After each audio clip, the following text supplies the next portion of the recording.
about J. Edgar's sexuality? Because it all still is ambiguous in a sense. Yeah, I mean, as far as his sexuality is concerned, I don't know.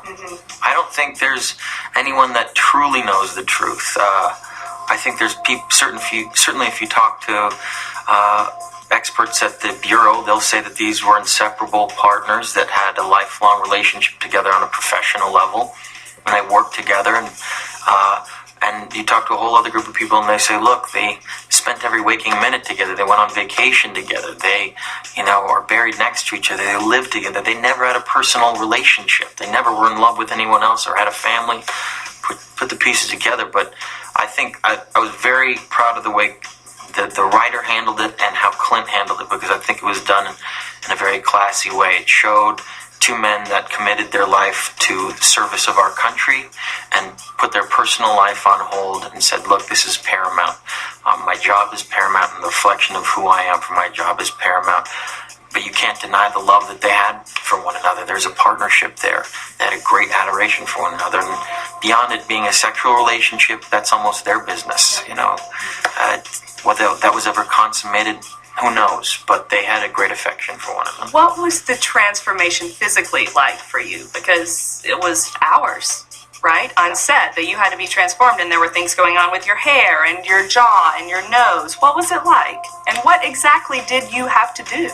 I heard a lot about different arduous stories of what it was like to go through that process, and not until you actually sit in that chair for 5 or 6 hours and then leave the chair and have that claustrophobic feeling of wanting to tear the makeup off do you really understand how difficult it is to act through that kind of prosthetic, those kind of prosthesis.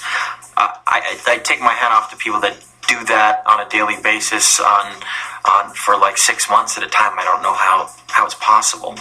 But for all of us as actors, is a real challenge, not only with the makeup, but to age ourselves on an emotional and mental level for 50 years. How do you portray somebody that has 50 years of experience in their job place that is speaking to a young Robert F. Kennedy as if he's wet behind the ears, that he's still a kid?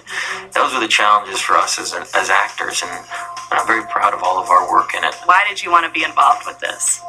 I'd always been very curious about him as a historical figure. I knew that he was sort of the grandfather of the FBI, that he created sort of organized modern forensics, started fingerprinting everyone in our country, taking these outlaws that were almost a residue from the wild, wild west, that were bank robbers, killing them all, throwing them in the slammer, and ridding our country of these Bolshevik, communists in 1919 and during that time period, and really transformed our country to have this sort of federal law system unlike ever before. And he created the face of the FBI. He was the grandfather of it all. But of course, there were always those incredibly salacious rumors about him, his questionable tactics, his interrogation, his wiretapping, his manipulation of presidents. So, this is a man that stayed in power for over 50 years in the same position, and over 8 different presidents. It's astonishing to think that somebody could hold on to that power, but more importantly have that same value system for the entirety of his career. And that proved, very disappointing towards the end of his career, because he started attacking